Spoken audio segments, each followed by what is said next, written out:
જય શ્રી કૃષ્ણ, રાધે રાધે. વિષ્ણુ અહીં છે ને મેં મગ લીધા છે, આ અડધો કપ મગ છે. આપ ઓછું વધારે લઈ શકો છો. આજે આપણે મગના ફળફળિયા સિદ્ધ કરવાના છે. જો અહીં મોસ્ટલી ચણાના કરતા હોય છે, પણ અહીંયા લીલા ચણા, લીલા વટાણા, મગ, મઠ એના બી થાય છે ફળફળિયા. તો વિષ્ણુ આ આપણે સખડીમાં આવી જાય. તો હવે શું કરીએ, અને છે ને પહેલાં પલાળી દેવાનું છે. આપણે 5 થી 6 કલાક પલાળી દઈએ એટલે આ સુંદર પલળી જશે મગ. તો એને પલાળીને આપણે સાઈડ પર ઢાંકીને મૂકી દઈએ. તો વૈષ્ણવ મને ઘણા બધા એવું કહી રહ્યા છે કે મૈસૂબમાં ડબલ સાકર લીધી છે, તો એ બહુ વધારે ગળ્યું એટલે બહુ વધારે મીઠી થઈ જશે. તો એ મગ છે ને પલળી ગયા છે. તો હવે શું કરીએ, આપણે એને એક ગળણીમાં ગાળી લઈએ. તો અહીંયા મેં સ્ટ્રેનર લીધું છે, તો આપણે એમાં અને ગાળી લઈએ. તો વૈષ્ણવ મૈસૂબ છે ને ગળ્યું નહીં થાય, આ એની એક પ્રોસેસ છે. આવી રીતે જ આપણે, જો હું આપને કહું તો હવેલીમાં ને આપણે સિદ્ધ કરતા હોય તો આવી રીતે જ મૈસૂબ સિદ્ધ થાય છે. તો એના માટે જ એ રીત મેં ફોલો કરી છે. તો આપ જ્યાં સુધી આ નહીં બનાવશો, જ્યાં સુધી આપ આ સામગ્રી નહીં સિદ્ધ કરશો, ત્યાં સુધી આપની જે પ્રોબ્લેમ છે એ નહીં ક્લિયર થાય. તો આપ એકવાર આ સામગ્રી સિદ્ધ કરો તો આપની જે બી ડાઉટ છે એ 100% ક્લિયર થઈ જશે. તો અહીં મગ છે ને સુંદર ગાળી લીધા છે ને સાફ પાણીથી એને પાછા ધોઈ લીધા. અને શું કરે, હવે એને કોટનના કપડા પર આવી રીતે પાથરી દઈએ. તો શું છે, જે ઉપરનું જલનું ભાગ છે ને ઉપર, એ થોડોક શોષાઈ જાય. એટલે આપણે જ્યારે તળીએ તો થોડાક વધારે ઉડે. તો તે તળવા માટે હું તેલનો ઉપયોગ કરી રહી છું. આપ ઘીમાં તળી શકો છો. જો આપને અનસખડીમાં કરવું હોય તો આ ઘીનો ઉપયોગ કરવાનો, સિંધાલું અને આપણે શ્યામ તીખાનો ઉપયોગ કરવાનો. મેં તેલનો ઉપયોગ કરે, મેં સખડીમાં કરી રહી છું.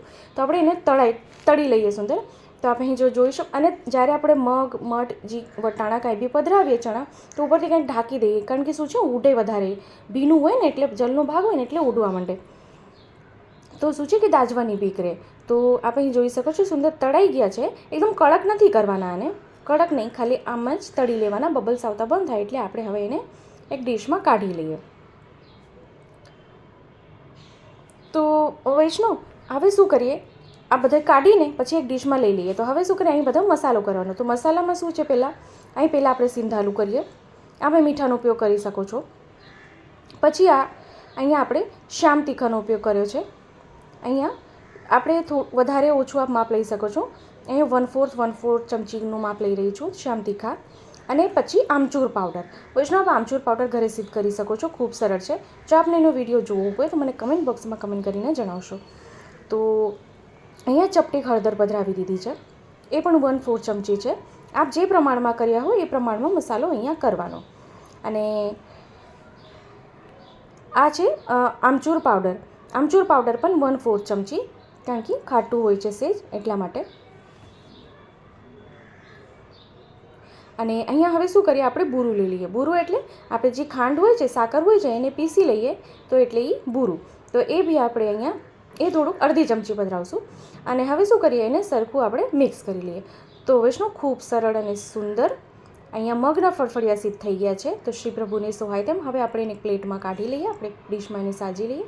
તો વૈષ્ણવ વિડીયો ગમે હોય તો વિડીયોને લાઈક જરૂરથી કરશો. કમેન્ટ બોક્સમાં કમેન્ટ કરીને જણાવશો કે આપને વિડીયો કેવો લાગ્યો છે.